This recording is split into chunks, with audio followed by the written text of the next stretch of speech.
Now I'm getting a blinking light. There we go. Hey, hey. That makes me feel better.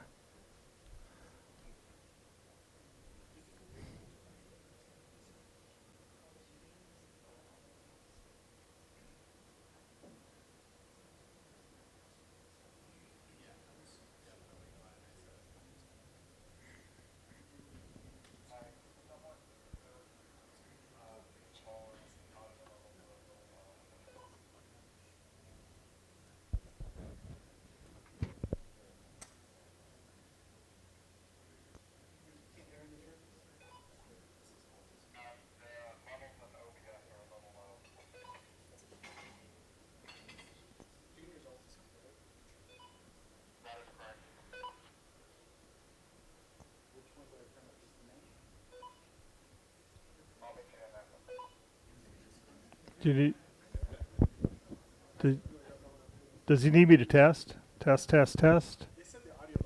Huh. Well, I was mumbling, so. I usually don't have any trouble projecting.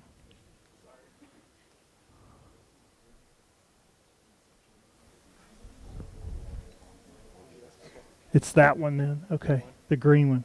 Well, there's too many green ones. Okay. Let me know if you need it more. Okay. Excellent.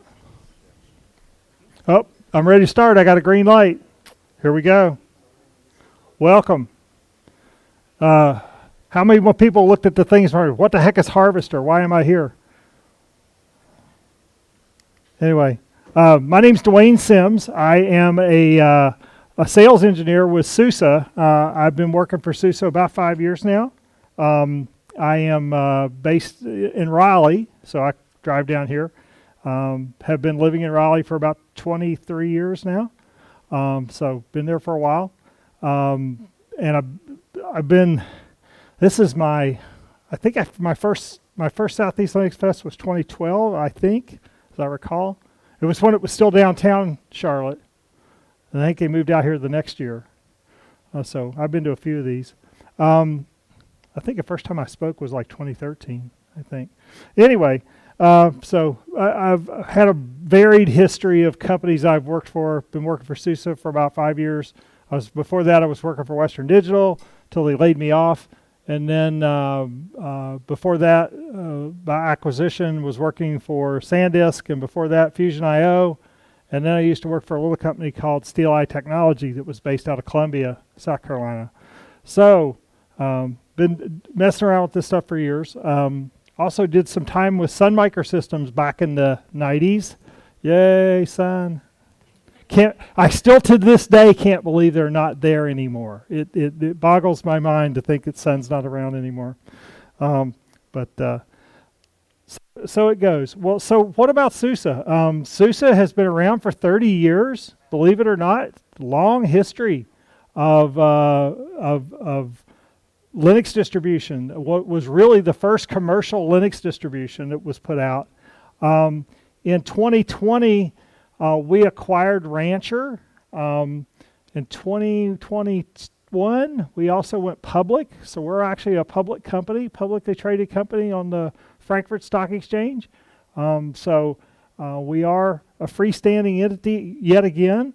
We have been owned by various folks, Novell, Attachmate, Micro Focus. When I joined the company, it was Micro Focus that owned SUSE at the time. We've been around a while and have been doing this stuff for several years. So just to give you a quick background on what SUSE is really sort of doing today, it's really part of we're seeing this whole digital transformation occurring with our customer base. They are containerizing their applications, doing microservices, all that kind of stuff. We've got a number of really big customers that are into this in a really big way. And so we've been trying to assist them in this process. As I mentioned before, we acquired Rancher back in 2020, and Rancher is a big base of what we're actually working on with these folks. Rancher is really the dashboard and the management system that Kubernetes needed from the very beginning. If you've If you've messed around with Kubernetes at all, Kubernetes was always command line driven. We basically, Rancher Management System gives it a dashboard. But more importantly, what Rancher does, it gives you the ability to manage lots and lots of clusters with common policies, so that you can actually have a setup that any cluster you log into, it's going to act in a similar manner. That you have the same kind of authorization across all your clusters. You can grant access to certain people and certain clusters and bar them from other clusters. All that kind of stuff can be handled by Rancher, and we have a lot of customers adapting that. And then the middle level of this is the sort of the green bar there. This is the base Linux that we've been working with for years. One of the things that we, in the Rancher world, we don't dictate to you how you deploy this. So if you want to deploy it on some other Linux, be my guest. You'll just have to take care of it. We can't help you too much with that, but if you want to deploy this on Ubuntu or whatever, go do it. It works fine. We're also taking steps to make sure that SUSE Linux actually runs containers and runs containerized workloads in a really good way. So that's what we're really working towards. But to sort of fill out this green bar, one of the things, we have various versions of our SUSE Linux Enterprise product. We have a special one for just SAP. I think we have 80+% of the SAP market worldwide. So SAP deployments predominantly run on top of SUSE Linux. So we're very strong in that area. We also now have a product called SLE Micro, which is an immutable Linux. Means that you don't change it at all. Very impervious to viruses and things like that. SLE Micro is getting really aimed at edge workloads, and that's where it shines at. And we also have a product called SUSE Manager. SUSE Manager is a system to allow you to manage all the Linuxes in your environment with a single pane of glass, so that I can have common policies across all of those systems, keep them all patched up and compliant, have the ability to do what's called a CVE audit on my system. So if there is a CVE that happens and the security guy goes, well, if any of our systems vulnerable to this, you can press one button and find out. That's the beauty behind SUSE Manager.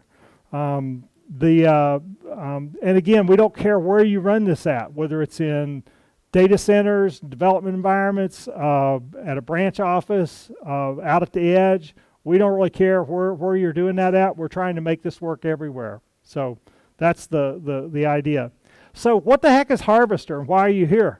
So Harvester is a project. It's really an open source project. This is 100% open source. So it's freely available. You just go out and grab it. If you go to harvesterhci.io, you can grab it. Somebody else owns harvester.io, that website. I don't know who owns that, but it's very strange. But so it's harvesterhci.io. You can get information on this.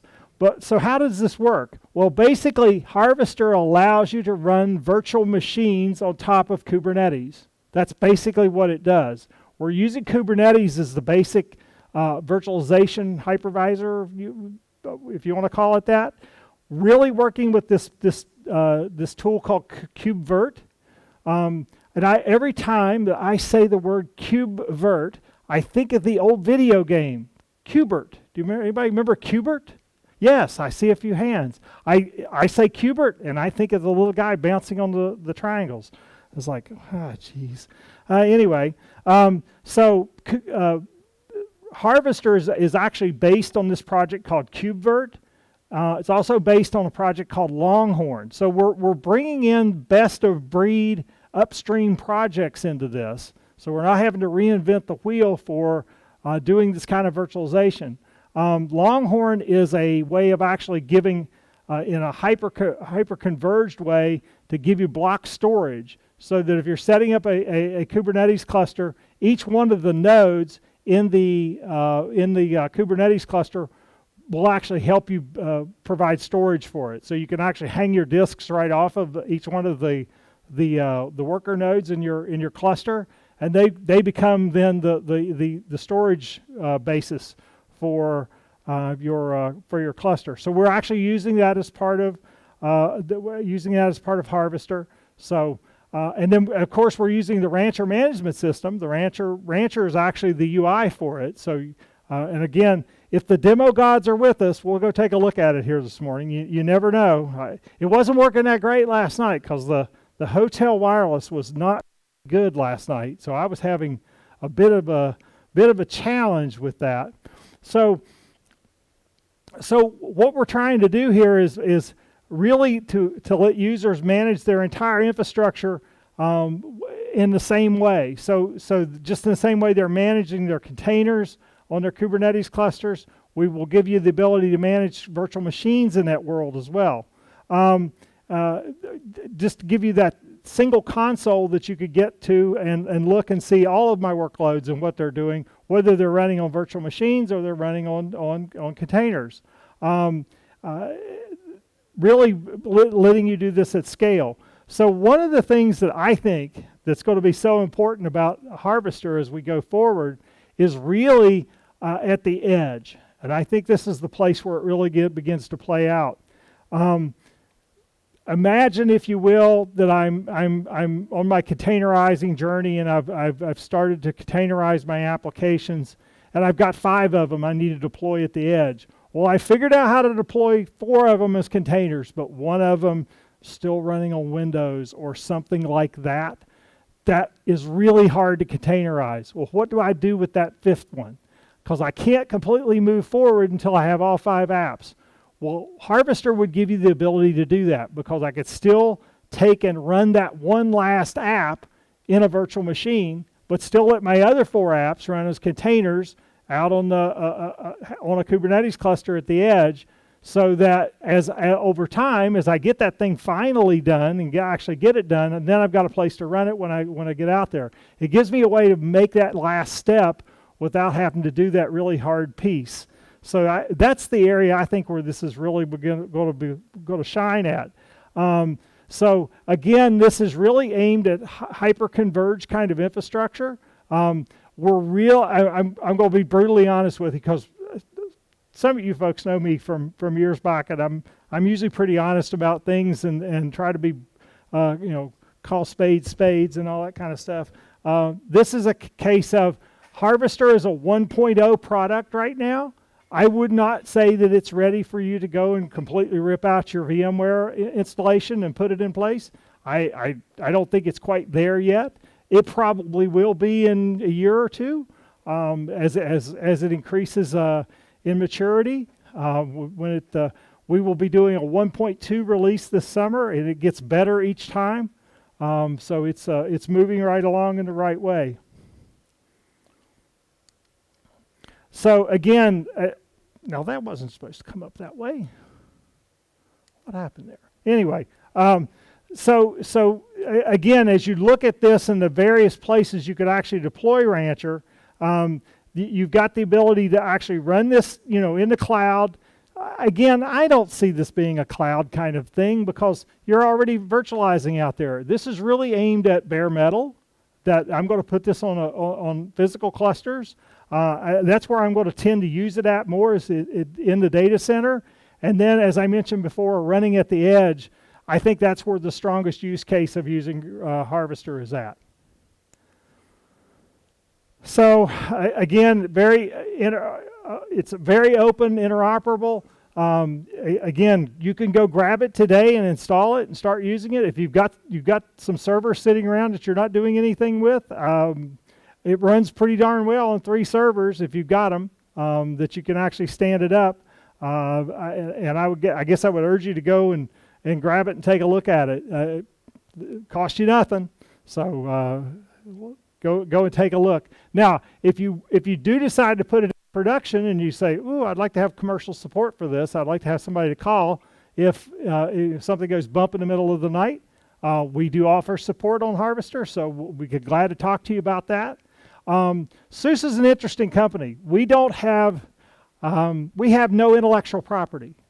Everything we do is open source. It's all 100% open source. So there is, you grab anything we've got and take a look at it. We make all of the money that we make, and the only way we feed our families is we sell support. We have a services arm where we'll come in and help you implement things, and we do training. And that's how we make our money. We have no licensing on products. So that's a completely different thing. So just to take a look at some of the other open source projects that are going on inside of SUSE. And again, this is not an exhaustive list at all. These are just some of the things that we're working on right now.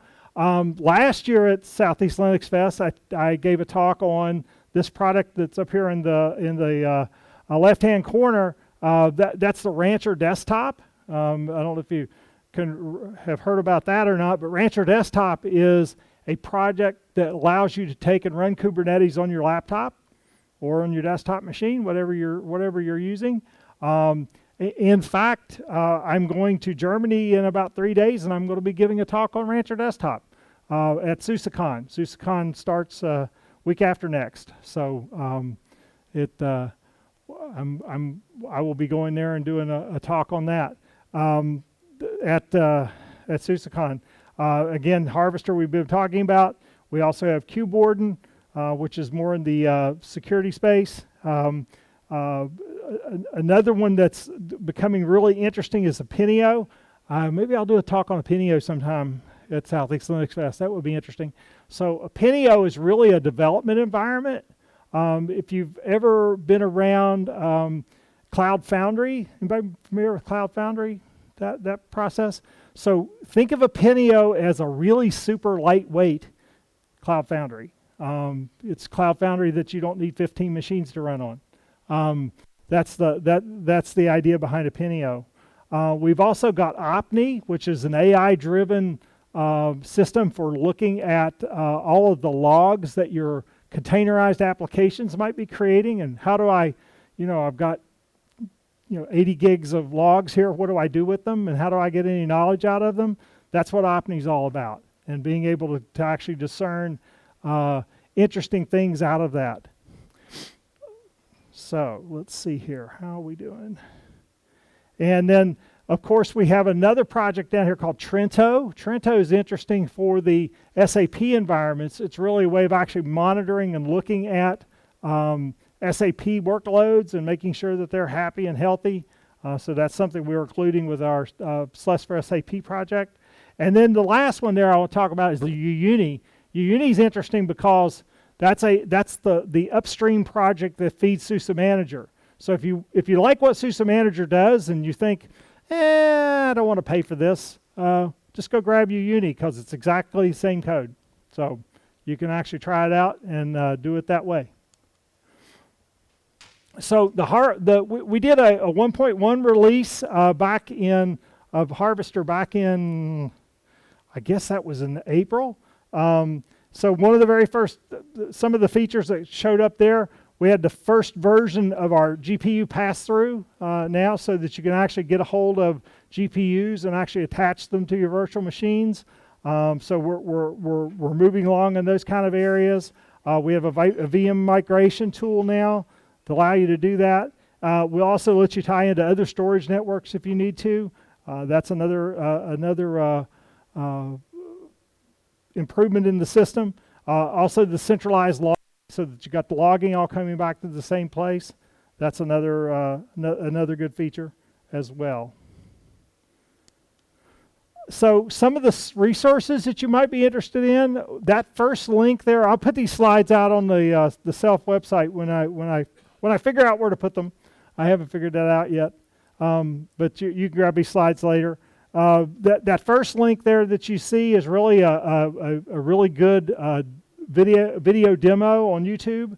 I would urge you to take a look at that. And then the second one there is actually the URL for getting Harvester if you want to grab it and take a look at it. It's harvesterhci.io, as I mentioned before. So, with that, any questions? Yes, sir.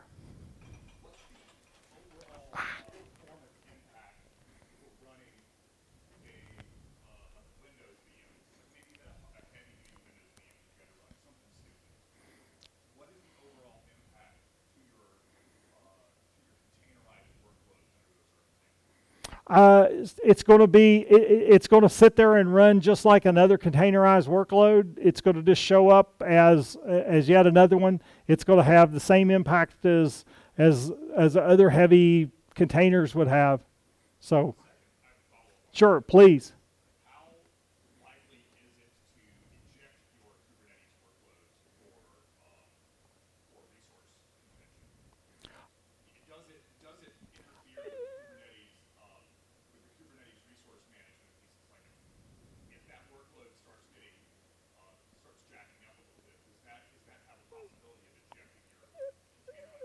It could as much as anything else would. Yeah, I think so. The question was: is there a chance of a workload running, a virtualized workload running in Harvester ejecting another containerized workload in the cluster? Yeah, I would say that it would have the same impact as anything else.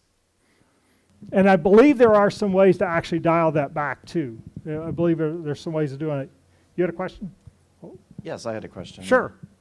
Is there any plan to make Rancher Manager available in the default install of Harvester to avoid the need to install it separately and then eventually migrate it to a cluster created by itself?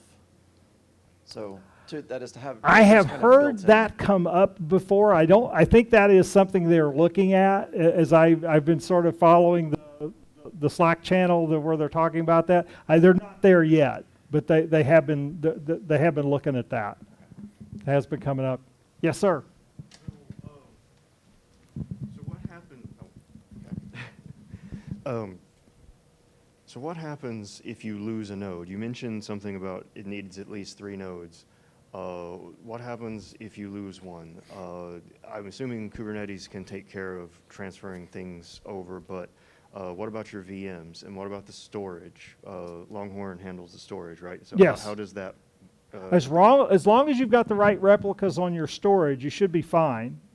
So when you lose a node, and as long as you've got the computing capacity to be able to handle what load was left, what you've lost when you lost that node, you should be able to spread out on the other 2 nodes. You should be fine for that. The problem that comes in is actually sort of planning and setting up from the very beginning a 2-node cluster.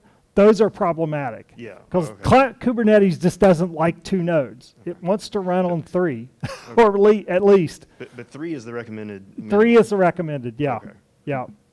3 or more. Absolutely. Anybody else? Yes, sir. Isn't hyperconverged infrastructure just a server? It's a series of servers typically.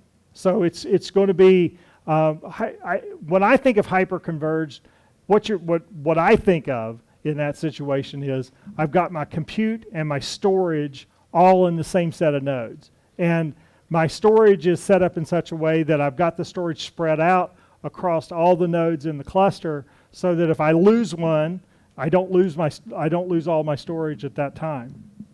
Okay, thank you. Sure, absolutely. Is it possible to install it yourself and then contact SUSE when you run into a wall, or like, oh, hey, I got this far, but now it's all mangled? Please fix it. At the point that you want to start paying for support, we will jump in and help you. Okay. Absolutely. Glad to do that. Could you talk a little more about Longhorn? Because that Absolutely. I actually have played with Harvester, Okay. and so I have a background with virtualization. But Longhorn seemed different, and I don't know if I completely understand it. So, excuse me.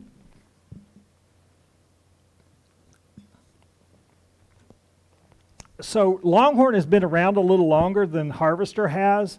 Longhorn was a project that Rancher was working on before Sousa bought Rancher. Longhorn was a way of actually coming up with block storage for your containerized workloads that was set up to look a lot. And really, if you pull back the covers, it's really Ceph underneath. I mean, that's basically what they're doing. It's the same processes that you're doing in Ceph. So you're basically spreading the storage out on multiple nodes so that you've got replicas in other places so that if you lose a node, you don't lose all your storage. But the idea was to make it hyper-converged because we were seeing a lot, especially at the edge and in branch office kind of setups, small data centers and those kind of things, that folks didn't want to go out and buy a big NetApp box to have storage for, whatever it might be. They really liked that idea of it being able for this particular cluster to set up so it has its own embedded storage in it.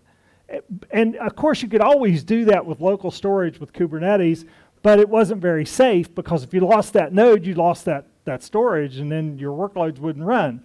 And so, especially if you're doing anything that depended on persistent storage, you had that issue. So Longhorn was a way of actually getting around that. So when after SUSE bought Rancher, this idea of Harvester had been floating around for a while. And since SUSE had decided to get out of the OpenStack market, anybody familiar with OpenStack? OpenStack a little bit. We loved OpenStack until we just couldn't stand the fact that we couldn't make any money off of it because it's so difficult. It's so hard to set up and maintain and keep it going and everything. And that was the thing that we really liked about. I mean, as a SUSE person, just sort of stepping into the Rancher world, this idea of having a really lightweight way of actually doing virtualized workloads and building it on top of Kubernetes, and that was even better. And the fact that we could pull in projects like Longhorn into this to give us the storage we needed for it at the same time, that's why we sort of went in that direction. So they were already thinking about it, and SUSE sort of pushed them into doing it once we brought them on board. As a really quick follow-up, Sure. Did SUSE stop supporting Ceph? Yes. So Okay. actually, we still have boy. That you're asking really hard questions. Thank you very much. I'm happy to do so. So we still have a number of customers that are using Ceph, using our SUSE Enterprise Storage, which is what we called our Ceph project. They're still using it, still like it, still works really well. We just stopped selling it. We still support it for the folks that have already bought it. There is, I would say that rumor comes up probably at least once a quarter that we're going to get back into the Ceph market. I hope we do, actually, because I still think it's a good project. That project was making money. It just didn't make money in the way that they were hoping it would make money. And I think we just didn't give it enough runway myself. But the customers that we have that have been using SUSE Enterprise Storage, they love it because it just works. Okay. How well does Harvester handle, let's say you have a 3-node cluster and you're starting to outgrow your storage and you want to add dissimilar, newer hardware. How well does it handle that? And upgrading your storage. I'll be honest with you. I haven't been through that process, so I can't answer that for you right now. You grab my card, and I'll ask that question of people that are smarter than I am. I just haven't been there myself, so I don't know. Glad to find out for you, though. Either of the two questions. Sure thing. Yep. So I have the crappy question. Oh, fire away. Why wouldn't I use this? What does it break on? What are the ways you know I'm going to fail? What kind of workloads will it not handle? Tell me the bad stuff. I would say right now the bad stuff is just immaturity. That is a good answer. Okay. It's just incomplete. Okay. What can you give me something that I like? Tell me where I'm going to fail. Give me a scenario in which I'm absolutely going to fail that you know of. Navigating Harvester Cloud Provider version matrix. Okay. There. Yeah, I'd say if you're thinking about deploying this into a cloud environment, that's probably not a great place to go. I don't look at, I've heard of people doing that, and I go, why are you doing that? There's other ways to skin that cat in the cloud. I would probably not do that.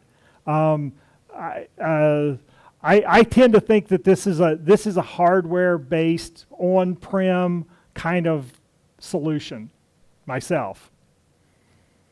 And I might have people yelling at me later from SUSE saying, no, don't say that. But you asked me to be honest with you, so I tend to do that. So this may have changed. I'll sort of answer your thing, because we looked at this quite a lot. One of the reasons that we were a little hesitant with it is, at least in the 1.0, and it may be fixed then, but to upgrade, you actually take all your VMs. You had to shut everything down to upgrade. I know they're working on that, and I believe that has been improved. I remember reading that in one of the documentation. We're going to do another release here for just right around SUSECon, so in the next 2 weeks. So the 1.2 release will be out here very shortly, and I'm pretty sure that has been taken care of. So you said Longhorn uses Ceph, or is it? So, okay, It's like Ceph Ceph. like, it It's doesn't Ceph use it. like. Okay. Yeah, it's the same. It's the same general idea. I won't say it's Ceph. That probably would be a lie, but it's very Ceph like. Okay. Yes, sir. Good questions. Thank you so much. Makes it easy. So on the flip side of what's going to go wrong, it seems like a couple players are trying to build more of the holistic Kubernetes environment, maybe like your VMware, your Red Hat. So what are the big standouts of the SUSE offering? The biggest standout that I could see is 100% open source. So it's you grab it and you play with it and you do what you need to do with it. We don't have any proprietary code in it whatsoever. You just that's always going to be our number one thing that we're going to preach. It's 100% open source. Yes, sir. The thing that was really attractive to me about it was the Harvester Cloud Provider, which is like a node driver. It's a feature of Harvester that lets you provision, that lets the Harvester itself act like a cloud provider for your guest clusters. Yes. So you get like load balancers can be provisioned by creating a service resource of type load balancer. Then the Harvester itself will provide the IP. And that's actually part of what's in Rancher, because Rancher does something very similar, that you can actually build out node providers to go out and build, say I need to spin up a bigger Kubernetes cluster. I can actually go and do that with Azure or with GCP or whatever. I can do that with the other cloud providers. So building on my previous question you couldn't answer. Sorry. Will Harvester run with dissimilar hardware? For instance, you said, go spin it up, give it a shot. Well, I don't have 3 servers of the same CPU I can tell you architecture. the hardware that I'm using for, if I get to the demo, the hardware we're using for our demo is very dissimilar. Okay, so it'll do least common denominator. Yeah, and it does the best it architecture can. and- Yes, okay. sir. Yep. In fact, we've got an issue with that cluster. We were looking at it earlier this week because it's got a disk that's kind of going a little wonky. And we were looking at that and it was like, wow, this is really dissimilar. Why did we do this? Because it's always better to have it look exactly the same if you can, obviously, right? But we didn't, and we made very poor choices, I think, when we stood up that particular cluster. But I wasn't involved, so I'm not going to, I didn't help or I didn't hurt. So. Sometimes failures like this help the. Yeah, exactly. Well, it reminds me of that old saying. How's it go? Success has 1,000 fathers, but failure is an orphan. Sorry, I don't mean to monopolize, but You're fine. Absolutely. I kind of Ask your questions. Two questions. I mean, one is kind of about Longhorn. Sure. Does it have? You said block level storage. Does it have an option to do like NFS or SMB for like say VMs that legacy VMs, that kind of thing? But maybe a more important question though. So like, if we built a Harvester cluster on some other operating system and then we got stuck, could we ask SUSE for support? Or does it have to be SUSE Linux So for you guys? with Harvester's basically installs as an appliance, and so it's actually built on top of SLE Micro, is the base operating system for okay. it. So Okay. Harvester's not a good example of that, Yeah, because Harvester is the install for it is a kind of an appliance process. So you get the whole stack. Yeah. That one you can't choose another one for this one. So yeah. As far as the NFS question, Yeah. I believe, if I'm not mistaken, that the current version of Longhorn will let you do NFS mounts from Really? it. Okay. I'm pretty sure. I won't swear to that, but I'm pretty sure. Of course, there's a gazillion ways to solve the NFS problem in Kubernetes clusters. That's what I tend to use at my house. For the Kubernetes clusters I have running in my house, you guys know I used to work for Fusion.io, so I had some old Fusion.io hardware left over, and I've got a server set up that has got a bunch of Fusion.io cards in it, and I've got a really fast NFS server. So, Thank you.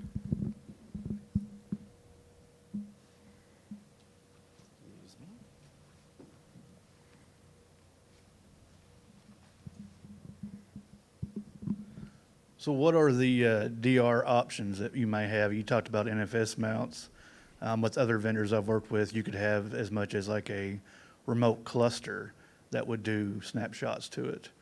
Of course, you can roll your own with NFS, but do you guys have any maybe turnkey or tools that make that DR not really. process really We easy? basically to stick NFS storage into a Rancher managed cluster. Best way to do that's with a Helm chart, and there's a good Helm chart out there that we tend to use to actually pop your NFS storage provider into a Kubernetes, a Rancher managed Kubernetes cluster. Anyway, it's very simple to set up. That's the way we tend to do it. Anything else? Wow, really great questions. I appreciate that. So let's see if the demo gods are with us, and we will get out of this and see if we can make Harvester talk to us. It was looking pretty good this morning.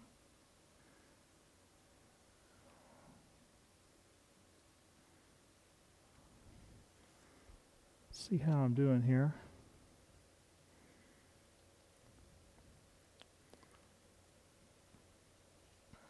A little slower than I would like to see.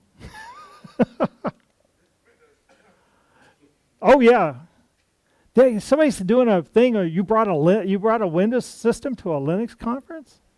It's like, the reason I do that, I generally work every day on Linux all day long. That's the system that sits on my desk in front of me. It's a nice big Lenovo system. It's running OpenSUSE Leap. That's what I used. Sucker is heavy, and I don't like to carry it. This is my own personal laptop that I bought at Costco, and it weighs like 1.2 pounds, and it fits in my bag really nicely. So that's why I do it that way. I also the other reason I bought a Windows laptop that I still use is I get on these odd conference calls from time to time that I just can't make work on Linux. It's just hard. And I said one day, why am I going through this pain? I can solve this problem by just going to Costco and spending $1,000. And that's what I did. So that's why I have a Windows laptop. And it's also good for demoing Rancher Desktop, because Rancher Desktop is another thing we talk about some, and it runs on Windows very nicely. So anyway, this is actually the Rancher dashboard. In fact, let me get back out. Let's go out and just take a quick look at Rancher. Has anybody ever seen Rancher before? Know about Rancher? I was thinking the other day, I've never done a session at Southeast Linux Festival on Rancher. And I don't know why I've not done it. Like, why? Why didn't I do that? So anyway, maybe next year that's what I'll do.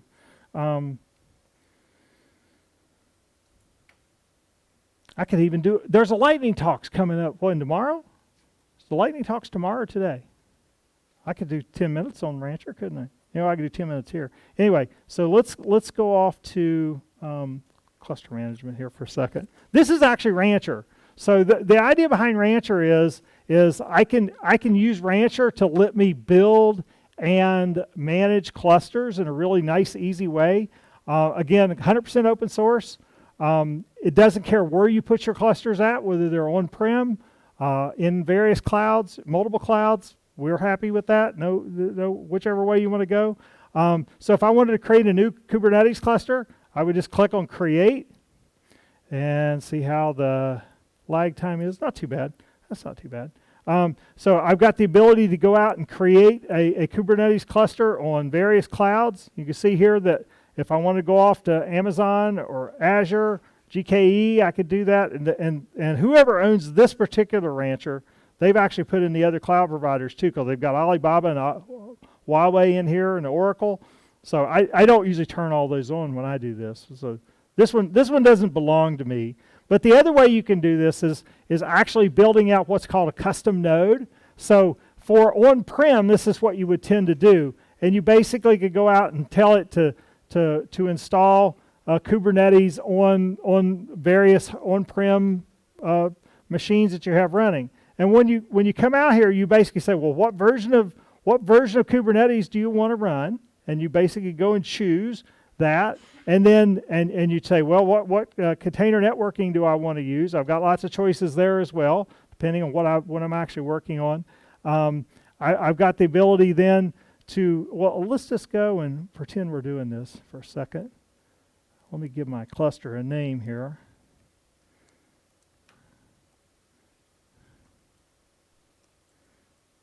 So I'll do it like that, and I'll pick some version of Kubernetes here. One of the things we find with Kubernetes, and the reason we allow you to pick what versions you want to run, we find that people run lots and lots of versions of Kubernetes because they've got some apps here that won't run on this version, and then I've still got to do upgrades and blah, blah, blah. And so the ability to actually go back and pick exactly what version of Kubernetes you want to run for a given cluster is very powerful for most folks in a production environment. So I can go down here. I've given my cluster a name. I can then, let's see, I must be missing something because I'm still grayed out.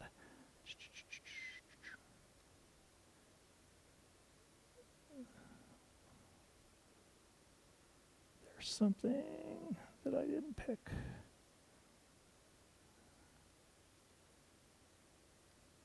Oh, that's it.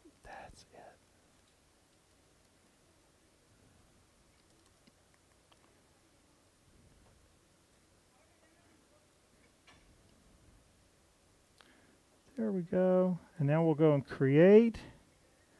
And the beautiful thing here is when I go to do this, I'm basically given a command that I run on the node, and that actually starts the installation of Kubernetes. If I'm running without certificates, I just click Insecure.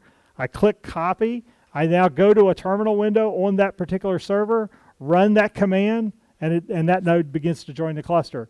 And I do that for each one of them. If I want to set up a system so that it's just control plane or etcd, I can do that. I can peel it back. If I'm just building worker nodes, I can do it that way too. So I've got the ability to go and pick each one of these and as I bring nodes into the cluster. If I want to add a node later, it's very simple to do in the same way. It's just, I remember the first time I ever installed Kubernetes. How many people installed a Kubernetes in here? Remember the first time you ever installed Kubernetes? What a pain it was. How long it took. Rancher makes it so simple. It's like, oh my gosh, the first time I tried it with Rancher, I was like, well, they figured this out, didn't they? I was impressed anyway. I'm easily impressed sometimes. So anyway, that gives you an idea of what some of the stuff that Rancher can do. One of the other things that's kind of fun with Rancher is to look at, let me see here. Go out to,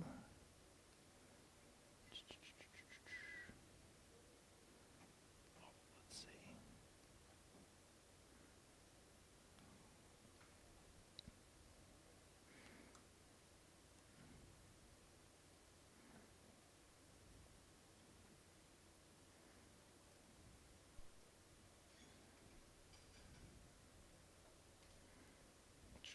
So this is where you would go in and actually pick different versions of different clouds that you want to support. You'll see here that we've got the Huawei and the Alibaba that are here. We've already got Amazon and Azure and GKE already pulled in. If you want to pull in Linode, Linode is usually here. I didn't see Linode here this year. We actually support those guys as well. And Tencent, we've got the ability to do that. Let's see here.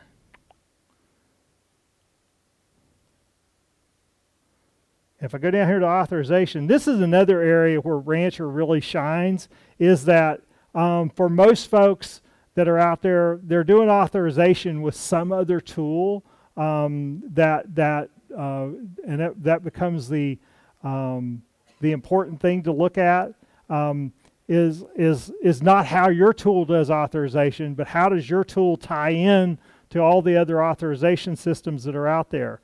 And this guy is going to slow me up here. Oh, come on, don't do this to me. Wake up. Be patient, Dwayne.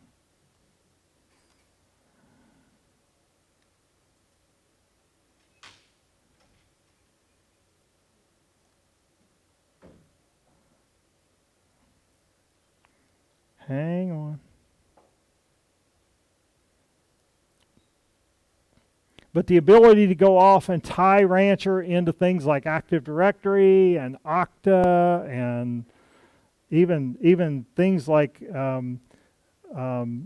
know one of the ones that we support is something called Shibboleth, and I've only run into one company that I've ever run into actually uses Shibboleth, and that's NC State University. All the universities are doing that. I know NC State does because I've seen it there. Also, the ability to do RBAC, role-based access control, is really important as well. So you could tie in different things like that. I know nothing about authorization tools. I don't know anything about them. I will show folks this and they'll go, "Oh, if my authorization guy was in the room, he'd be very impressed." But that's the ability. That's what we have with Rancher, is the ability to tie into these things. You had a question? Yeah, I was just curious. Is there like an API? Like, if I wanted to create like 1,000 instances. Yes. Oh, you don't want to do this 1,000 times. I understand. Yes, ma'am. So there are two ways to do that. There is an API that is in rough forms of documentation at this point. Also, there is very well documented how to do this with Terraform, so that you can actually break it out and do it that way. That's the other way folks do this. My biggest customer is PepsiCo, and they are doing that very kind of thing that you're talking about. So, yep, absolutely.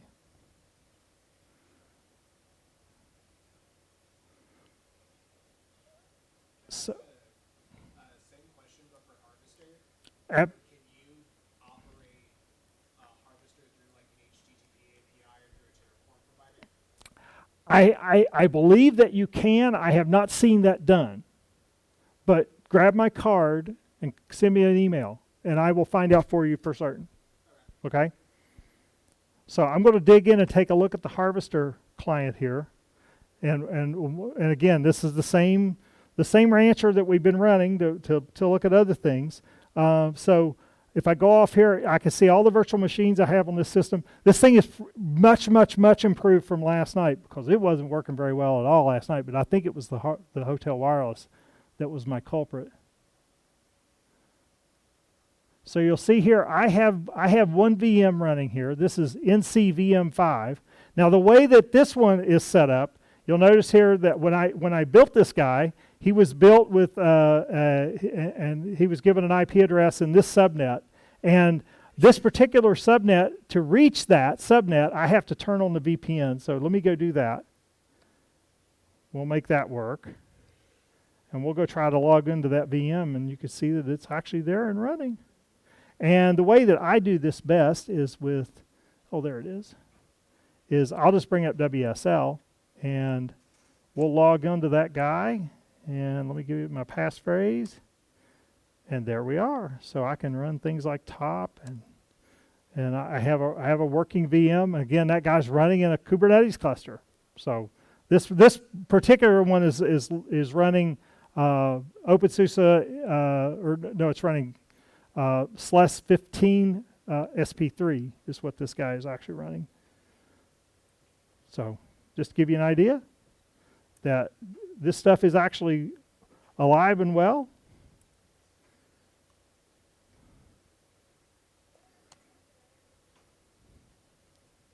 If I could type.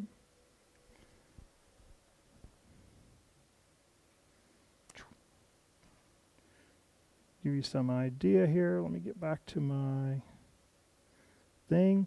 And again, if I want to be able to do image management, I can pull images in this way. I can upload new images. So we've gotten a number of them out here already for SLES 15 SP3. There's Ubuntu is out here, so we're going to install. Now, if I had had more time, and I actually ran out of time on this, I was actually going to fix it so I had a Windows virtual machine running here. I don't have one running on this particular cluster, but I thought that would be fun for a Linux conference to have a Windows box running on it. But anyway, and again, this works in the very same way. The Rancher interface is very similar in how it works with Harvester. I can build out new networks in the same way. I can do snapshot and imaging here, or backup snapshots and those kind of things. I have the ability to stick those out here and do that. Tie in my RBAC, so I have my role-based access control for Harvester, and who can actually get access and have administrative rights on various things. I have the ability to do that. I've got all my hosts are up here. That are actually running this. I can see how their loading looks, what the storage looks like on each one of these, how much is being used.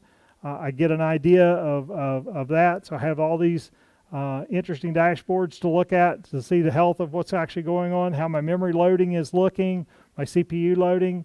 I have all of these tools here to manage my Harvester cluster in the same way that I would manage other Kubernetes clusters. And then I get, I have the ability to pull in graphs and more detail on various nodes and how they're performing. All of this is here and available with Harvester. And again, 100% open source. Go grab it and give it a try. Any other questions? Yes, sir. Can you use it to collect all the metrics and logs from multiple Kubernetes clusters and centralize them? You can, yes. And so you would do that with Prometheus and Grafana is the best way to do that, which you probably already heard that line before. But also stick around because take a look at the project I was mentioning before called Opni, because Opni's going to really take that to a different level. I expect the Opni to show up as part of Rancher probably in the fall. So probably around October release time, we'll actually start seeing the first time that Opni gets put into Rancher. But I think that's going to take that to a whole new level as far as that goes. Other questions? Yes, ma'am. Opni is a AI-based logging and performance metrics gathering tool. And it also, and again, the powerful thing behind Opni, it uses some AI techniques. We actually hired a guy from IBM who had been working on Watson. And he's the guy who's actually off building this thing. He's a super smart young man. And he is doing some amazing stuff with this. But the problem you run into with, especially collecting Kubernetes logs, you wind up with gigabytes and gigabytes of this log stuff. And it's like, there's got to be some information in this somewhere. I mean, and that's the idea that they're looking for patterns in the logs and to try to glean information out of it that you can use. Yes, ma'am. It just uses Rancher. So we're actually using that's the tool that actually we're working here with is actually Rancher. So it actually feeds in. We tend to do that a lot. We reuse stuff. If you take a look at Rancher Desktop is actually using K3S, which is the lightweight Kubernetes distribution. That's the Kubernetes distribution that's running underneath of Rancher Desktop. But we stole stuff from Rancher to be the dashboard in Rancher Desktop. So do you have to use Rancher or KPS to use Harvester? You're going to wind up in the case of Harvester, we're running on top of RKE2, I believe. So that's the Kubernetes distribution that we're running on top of. I don't believe you have a choice at this time to change that out. Because again, it's an appliance. The whole it's a stack. Now I'm getting my warning light that I have 5 minutes left. This is working. How nice. Technology, it's cool. Other questions? You all have been great. I have fantastic, good questions. I appreciate that. Thanks. Thank you so much. Appreciate your time today. Enjoy the rest of the show. The conference, I should say.